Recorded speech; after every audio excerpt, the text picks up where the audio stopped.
तो तमाम बड़े अपडेट दे रहे हैं आपको। अमरोहा से भी समाजवादी पार्टी के उम्मीदवार महबूब अली आगे हैं और मऊ के रुझानों में अब्बास अंसारी पीछे चल रहे हैं। बेहट से समाजवादी पार्टी के उमर अली खान आगे हैं और चमरोआ से समाजवादी पार्टी के नसीर अहमद खान आगे हैं। अजय जी, रामपुर के हवाले से ये हम बात कर रहे थे, अभी दोनों ही बेटा भी और बाप भी अपनी अपनी सीटों से आगे चल रहे हैं। रामपुर में क्या सिंपैथी फैक्टर ने बड़ा असर किया होगा इस परिवार के हक में, या फिर वही जो पूरे उत्तर प्रदेश में हो रहा है, या ये एक फैक्टर ने अलग से वहां वर्क किया होगा? नहीं, सिर्फ सिंपैथी फैक्टर है वहां पर।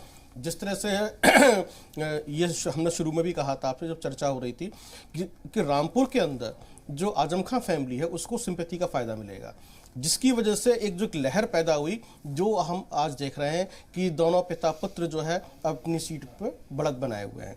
ये है क्योंकि रामपुर के अंदर आजम खां के प्रभाव को आप कमतर नहीं आंक सकते, चाहे वो गौहर यूनिवर्सिटी के रूप में हो या रामपुर के डेवलपमेंट के रूप में हो। आज आप जो है आज से 15 साल पुराना वाला रामपुर देख लीजिए। जब मुरादाबाद से रामपुर के लिए बढ़ते हैं और वहाँ की जो छोटी छोटी गलियां हैं वहाँ पर समझते हैं कि वहाँ पर क्या हालात थे। तो रामपुर के डेवलपमेंट में आजम खां का बहुत बड़ा रोल था और उनका जो प्रभाव है वहाँ पर ज़मीनी हकीकत को झुटलाया नहीं जा सकता। और जो उनके साथ हुआ उसकी वजह से एक सिंपैथी बनी कि भाई हमारा एक व्यक्ति जो है रामपुर का, जो रामपुर की नुमाइंदगी करता था, लोग जिसको प्यार करते थे, और उसको जो है आपने जेल की सलाखों के पीछे डाल दिया।